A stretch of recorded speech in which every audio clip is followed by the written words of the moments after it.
যে ডক্টর মোহাম্মদ ইউনূসের যে আগে সংস্কার তারপরে নির্বাচন, এই কথার সঙ্গে আমি একেবারে আসবো অবশ্যই, মানে খুব বেশি দ্বিমত পোষণ করি। তাদের দানবীয় কর্মকাণ্ডের ফলে শেখ হাসিনার মধ্যে একটা রক্তপিপাসু যে চরিত্র, সেই চরিত্রটা রাক্ষসী চরিত্র যেটা জাগ্রত হয়েছিল, যার ফলে এই সময়টিতে ছাত্র জনতার মধ্য থেকে কত মানুষকে সরকার হিসাবে 600 বা 650 এভাবে জাতিসংঘের হিসাবে আসছে 600 650, সরকার হিসেবে হয়তো 400, কিন্তু আমাদের মন বলছে এটি হয়তো 3-4 হাজার বা আরও বেশি হয়ে যেতে পারে। এত রক্ত, এত মৃত্যু এই কিছু দানবদের কারণে, এবং সেই দানবদের তাণ্ডবে একজন পলিটিক্যাল রাজনীতিবিদ, শেখ হাসিনা ওয়াজ এ রিয়েলি পলিটিক্যাল ফিগার, একটা রাজনৈতিক ব্যক্তিত্ব কি করে দানবে পরিণত হয়ে যায় এই সকল দানবদের কারণে, কি করে রাক্ষসে পরিণত হয়ে যায়, রক্ত এদের কাছে কোনো বিষয় নয়। এই সকল দানবদের কারণেই দেখা গেল একজন স্বরাষ্ট্রমন্ত্রী আসাদুজ্জামান খামাল হু ওয়াজ জাস্ট এ পিনাট। 2009 সনে একটা থানা আওয়ামী লীগের একজন নেতা হিসেবে উনি যখন সংসদে গেলেন, উনি আমাদেরকে দেখলেই লজ্জা পেতেন, ভয় পেতেন। সেই মানুষটি এত দানব হয়ে গেল, তার চোখের সামনে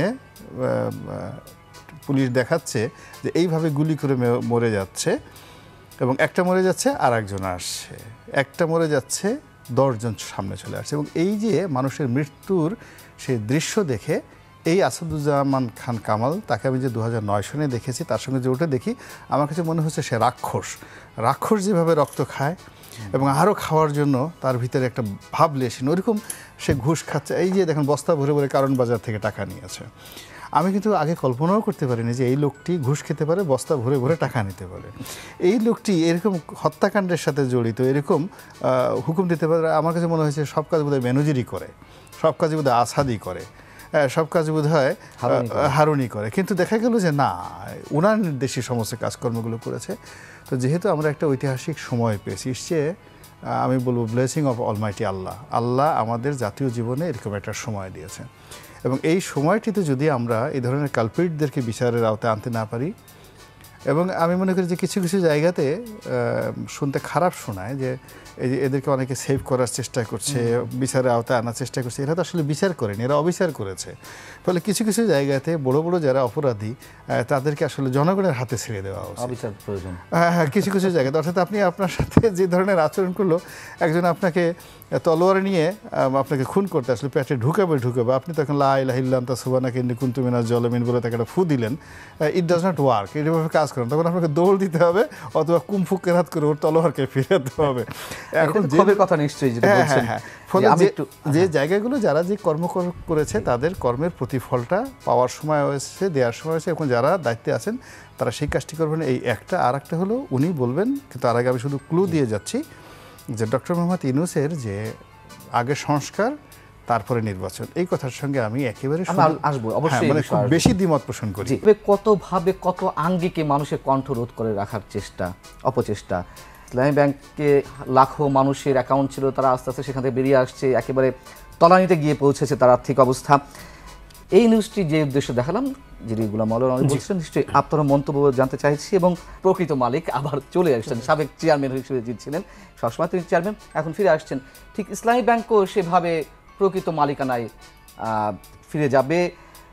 এগুলো তো সংস্কারের অংশ, এবং সব মিলিয়ে আপনার এই রিপোর্টের সম্বন্ধে একটা মন্তব্য জানতে চাইছে, তারপরে স্পেসিফিক্যালি প্রশ্ন করব। ধন্যবাদ। মানে আমি রনি ভাইয়ের কথা শুনছিলাম, রনি ভাই চমৎকারভাবে বলেছেন। আমার কাছে প্রাথমিকভাবে একটা জিনিস মনে হয়, ধরুন একটা দেশে যদি দখল হয়ে থাকে, মানে আমরা আওয়ামী লীগ দেশটা দখল করে নিয়েছে, একটা গণতান্ত্রিক ব্যবস্থায় আমরা আপনাকে ম্যান্ডেট দিই দেশ চালানোর জন্য 5 বছরের, সেটা যদি আপনি সংখ্যাগরিষ্ঠতা নিয়ে আসেন, আপনি দেশ চালাবেন। এমনকি আমি যদি আপনাকে ভোট নাও দিয়ে থাকি, ধরুন একটা ভোট হলো, আওয়ামী লীগ জিতলো ভোটে, আমি হয়তো অন্য কাউকে ভোট দিলাম, তারপরও আমি আওয়ামী লীগকে আমার সরকার হিসেবে মেনে নেই, কারণ হলো একটা ফেয়ার গেমে আমি পার্টিসিপেট করেছি, তাতে আমি জিতি নাই, কিন্তু যারা জিতেছেন আমি তাকে ওন করি। এরা এসে যেটা করলেন 14 সাল থেকে শুরু করে এই পর্যন্ত দেশটাই দখল করে ফেলেছেন চর দখলের মতো। এবং অনেকে একটা কথা বলেন, আমার কাছে এটাও সঠিক মনে হয় না, কেউ কেউ বলেন ধরুন শেখ হাসিনা এই দেশকে তার বাপের তালুক মনে করতেন, একদম এই ভাষা ব্যবহার করেন, কোট আন কোট। আমার কাছে তা মনে হয় না। মানে বাবার তালুকও যদি হতো, আপনি একটা দেশকে নিয়ে এরকম করে ফেলতেন না। বাবার তালুকও মানুষ একটু রয়ে শোয়ে খায়, একটু ঠিকঠাক রাখে, ঠিকঠাক রাখার চেষ্টা করে। আপনি বাংলাদেশকে শেখ হাসিনা তার একটা কলোনির মতো ব্যবহার করেছে। আপনি সম্পদ উপার্জন করেছেন, ইনভেস্ট করেছেন, করে ওটা আবার নিয়ে যাচ্ছেন।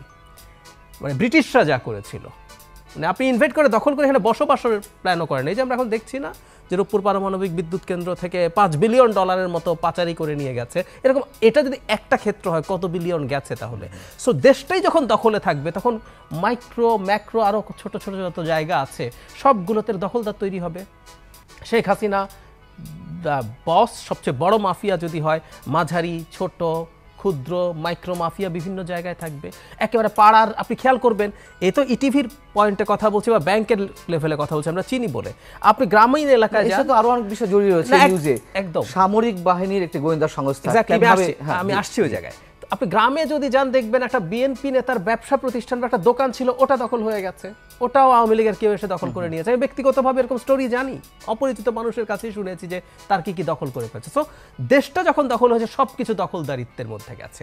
এরপর যে কথাটা বললেন যে একটা সামরিক গোয়েন্দা বাহিনীকে আপনি যেভাবে ব্যবহার করেছেন, শুধু এটা না, আরো প্রতিষ্ঠান আছে। ধরুন আমরা রিসেন্টলি এনটিএমসির কথা বলছি, এই যে জিয়াউল হাসানের কথা, যে আপনি নাগরিকদের গোপনীয়তার যে বাধ্যবাধকতা আমাদের সংবিধান দিয়েছে লঙ্ঘন করে আপনি কি করেছেন। এবং আমরা লিস্ট দেখেছি শেখ হাসিনা তার নিজের লোকদের কথাই কি পরিমাণ শুনতে চায়, একটা ডকুমেন্ট তো বেরিয়ে গেল। সো এরকম রাষ্ট্রীয় সব প্রতিষ্ঠান, এগুলো রাষ্ট্রীয় প্রতিষ্ঠান হওয়ার কথা ছিল, আপনি এগুলো প্রত্যেকটাকে আপনার ব্যক্তিগত স্বার্থ চরিতার্থ করার জন্য ব্যবহার করেছেন। এবং এটা একটা পর্যায়ে শুধু শেখ হাসিনা না, আপনি যদি ওই সরকারের কোনোভাবে পাওয়ারফুল কেউ হয়ে থাকেন, আপনি তাদেরকে একরকম হায়ার করতে পারেন, আপনি হায়ার করে তাদেরকে দিয়ে কাজ করানোর চেষ্টা করেছেন, আপনি প্রতিষ্ঠানগুলোকে এই করেছেন। আমি একটা উদাহরণও দিই, একটা খুবই ইম্পর্টেন্ট এক্সাম্পল। নারায়ণগঞ্জে যে 7 খুন হয়েছিল, সেখানে তো র্যাবকে ভাড়া করা হয়েছিল রীতিমতো। নারায়ণগঞ্জ র্যাবকে ভাড়া করেছেন আপনি এত কোটি টাকা দিয়ে যে আপনার এই কাজটা করিয়ে দেওয়ার জন্য। সুতরাং এই ঘটনাগুলো ঘটেছে। প্রত্যেকটা প্রতিষ্ঠানকে আপনি রাষ্ট্রীয় প্রতিষ্ঠানের জায়গা থেকে বের করে নিয়ে এসে আপনি আসলে ব্যক্তিগত যত দখলদারিত্ব সেটা এনশিওর করার জন্য, যে ডিজিএফআই এর কথা আসলো, বাংলাদেশের বিচার বিভাগের কথা আসছে অলওয়েজ। চেয়ারম্যান আব্দুল সালাম সাহেবকে দিনের পর দিন বিনা বিচারে 2.5 বছর কারাগারে রাখা হয়েছে। আপনি একটা স্বৈরাচারী ব্যবস্থা যখন কায়েম করবেন, আপনি যখন একটা স্বৈরাচারী ব্যবস্থা কায়েম করবেন, তখন আপনার প্রধান কাজ হচ্ছে রাষ্ট্রের প্রতিষ্ঠানগুলোকে কাজ করতে না দেয়া। আপনি ফোন করে করেই সব নিশ্চিত করবেন আপনি কারাগারে জামিন পাবেন কি পাবেন না, আপনার শাস্তি কমবে না বাড়বে। মানে বেগম খালেদা জিয়ার শাস্তি আপিল বিভাগে গিয়ে বেড়ে গেছে, মানে আনপ্রেসিডেন্টেড। এটা আমি বলছি না দেয়া যাবে না, রনি ভাই আইন পড়া মানুষ, এটা খুবই আনপ্রেসিডেন্টেড, এখানে প্রেসিডেন্স খুব বেশি নাই। তো এইরকমভাবেই আপনি করেছেন। প্রধান বিচারপতি কয়েকদিন আগে একটা শুনানি 1 মাস পরে করবেন, রাস্তায় আন্দোলন করলে লাভ হবে না, সেই প্রধান বিচারপতি তার শুনানি টেনে নিয়ে আসেন নাই, কারফিউর মধ্যে শুনানি করেন নাই।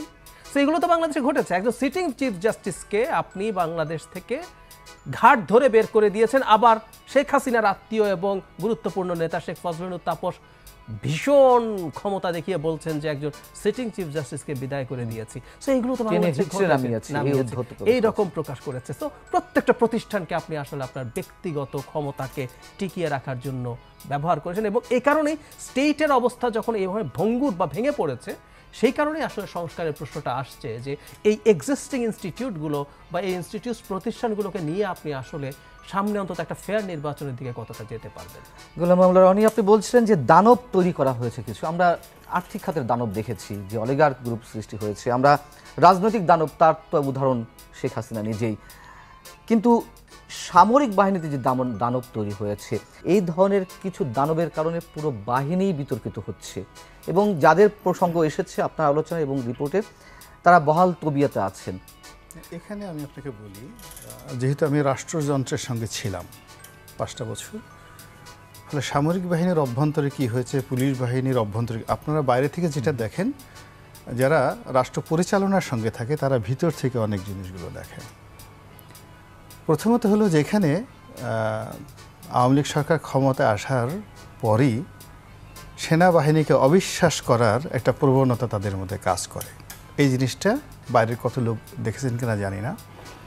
অর্থাৎ তাদেরকে বিলাসিতা করার সুযোগ দেওয়া হলো, অর্থবিত্ত কামানোর সুযোগ দেওয়া হলো, তাদের পেটে যেন ভুঁড়ি জন্মে, 3 বেলা খাবার খায়, বেল্ট পরা লাগবে না, দামি দামি গাড়ি পরবে, যেন তারা কোনো অবস্থাতে যুদ্ধ করতে না পারে।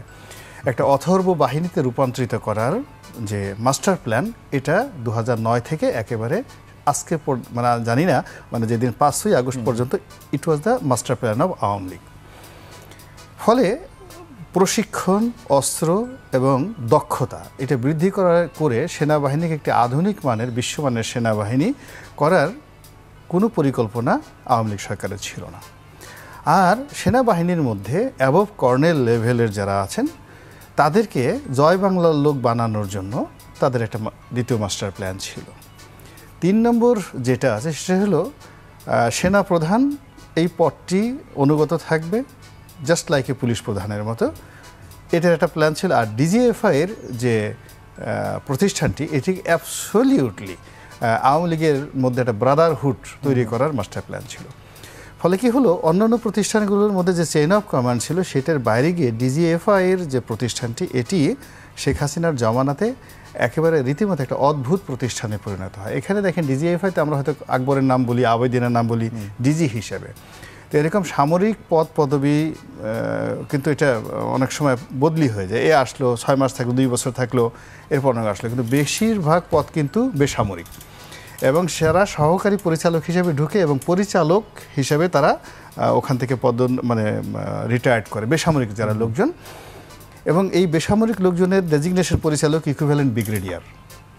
তো এই যা নিয়োগগুলো পার্মানেন্ট, মানে সরকার যাক সরকার আসুক, মানে অন্যান্য সামরিক কর্মকর্তারা পরিবর্তিত হবে কিন্তু বেসামরিক যারা কর্মকর্তা পরিবর্তন হবে না। ফলে এই ডিজিএফআইটাকে এবং এনএসআই এই দুটো প্রতিষ্ঠানটাকে এমন সুন্দরভাবে বেসামরিক লোক দিয়ে সাজিয়ে গিয়েছে যে এখনও ওখানে যদি কোনো একজন নতুন লোককে দেওয়া হয় সেও দানবে পরিণত হয়ে যাবে। This is the reality of, automatically তারা দানব হয়ে যাবে। আর এই দানবদের মধ্যে আকবর এবং আবেদিন এই দুজন বাংলাদেশের ডিজিএফআই সৃষ্টি হওয়ার পরে এই ডিজিএফআইকে সবচেয়ে বিতর্কিত, সবচেয়ে অপমানিত, সবচেয়ে লাঞ্ছিত এবং জনগণের বিরুদ্ধে দাঁড় করিয়েছে এই দুজন লোককে, যারা সরাসরি ক্লিন মিশন ছিল। ব্রিগেডিয়ার জেনারেল রাশিদুল আলম, আমি ঠিক এই অভিযোগগুলো এজ এ লয়ার হিসেবে আমি কথাটা বলতে পারি না, আমি শুধু বলতে পারি পাবলিক পারসেপশন, অর্থাৎ জনগণ মনে করে যে আকবর এবং আবেদিন এই দুজন লোক মানে বাংলাদেশের যত বড় বড় কেলেঙ্কারি, সেটা ইসলামী ব্যাংক দখল করা হোক, ইটিভি দখল করা হোক, চিফ জাস্টিস এসকে সিনহাকে চড় মারা হোক, দেশ থেকে বের করে দেওয়া হোক, এরশাদ সাহেবকে চট থাপ্পড় দিয়ে ধরে নিয়ে তারপর শেষে তাকে সিএমএসে ভর্তি করে রাখা হোক, জিএম কাদেরকে ধরে এনে তাকে দালাল বানানো করা বা তাকে বাধ্য করা সরকারের সাথে যাওয়ার জন্য, এই যে মূল যে পলিটিক্যাল ব্লান্ডারগুলো হয়েছে এই সমস্ত কাজের জন্য যে দুজন লোককে সবচেয়ে বেশি দায়ী করা হয় তারা হলো এই আবেদিন এবং জেনারেল আবেদিন এবং জেনারেল আকবর। এই গেল একটা। বাইরে সরকার যেটা করেছে, পুলিশকে তারা বিশ্বাস করেছে, পুলিশকে বিশ্বাস করে এবং পুলিশকে পেট্রোনাইজ করার জন্য তাদেরকে অর্থ দ্বারা, অস্ত্র দ্বারা, অর্থাৎ এমন সব অস্ত্র পুলিশকে দেওয়া হয়েছে যেগুলো সাধারণত সামরিক বাহিনীতেও নাই, এত অত্যাধুনিক অস্ত্র তাদেরকে দেওয়া হয়েছে। ফলে এগুলো দিয়ে তাদের হাতে এমন ক্ষমতা দেওয়া হয়েছে যার ফলে সেনাবাহিনীর সাথে যাতে অনাগত দিনে যদি পুলিশের যুদ্ধ হয় পুলিশ যেন জয় লাভ করে, এইভাবেই তাদেরকে সংখ্যা বাড়ানো হয়েছে, তাদেরকে পদ পদবি দেওয়া হয়েছে। যেমন ধরুন আপনি পাকিস্তান জমানাতে একজন আইজি মানে বাংলাদেশ পুলিশের একজন আইজি পাকিস্তান জমানাতে তার ডেজিগনেশন ছিল joint secretary, only joint secretary ছিল। তো এখন বাংলাদেশ পুলিশের যিনি কর্মকর্তা তাকে একেবারে 4 স্টার জেনারেল সেনাপ্রধানের সমপর্যায়ে করে দেওয়া হয়েছে এবং তাকে সিনিয়র সচিব পদমর্যাদা দেওয়া হয়েছে। এটা হলো কাগজে কলমে, কিন্তু আলটিমেটলি যখন পাশাপাশি দাঁড়াতো আওয়ামী লীগ জমানাতে মনে হতো সেনাপ্রধান পুলিশ প্রধানের অধীনে কাজ করতেছে। তার বাস্তব প্রমাণ হলো জেনারেল আজিজ এবং ওই জেনারেল ও চট্টগ্রামে আপনি একটা ভিডিও ফুটেজ দেখেন, তো জেনারেল আজিজ এবং বেনজির এই দুজন পাশাপাশি হাঁটছে। তো হাঁটার পরে মনে হবে জেনারেল আজিজ হলো তার ভাতিজা, মানে বেনজিরের ভাতিজা, এবং বেনজির যে বস গ্যাংস্টার, সে যেভাবে ভুড়ি দুলিয়ে লাঠি দুলিয়ে যেভাবে কথাবার্তা বলছে ওটা দেখে আমার আসলে সেনাবাহিনীর জন্য ওই মুহূর্তে খুব মায়া হয়েছে, সিরিয়াস মায়া হয়েছে। এবং আমি সবচেয়ে বেশি খুশি হয়েছি এই আগস্টের এই বিপ্লবের সময় যখন এই বর্তমান আইজিকে ঘেরাও করেছে এবং পালানোর জন্য সে সেনাবাহিনী সহযোগিতা করেছে এবং সেনাবাহিনী গিয়ে তাকে রেস্কিউ করে সেখান থেকে নিয়ে এসেছে এবং পিছনের দরজা দিয়ে ওয়াল টপ গিয়ে সেখান থেকে পড়তে গিয়ে অনেক এই ধরনের মানে আওয়ামী লীগের অলিগার যারা মানে পুলিশ অলিগার তাদের কারো পা ভেঙেছে এবং শুনছি হারুনেরও নাকি পা ভেঙে গেছিল, সত্য মিথ্যা আমি জানি না। এটা শুনে আমি কিছুটা হলেও তৃপ্তি পেয়েছি, এর কারণে বাংলাদেশের সেনাবাহিনীকে নিয়ে যে কয়জন লোক স্বপ্ন দেখে আমি তাদের মধ্যে একজন ব্যক্তি সাধারণ, আমি দেখি অনেক বড় একটা সেনাবাহিনী হবে আমাদের, তাদের মার্চ দেখলে, তাদের প্যারেড দেখলে বুক ফুলে যাবে।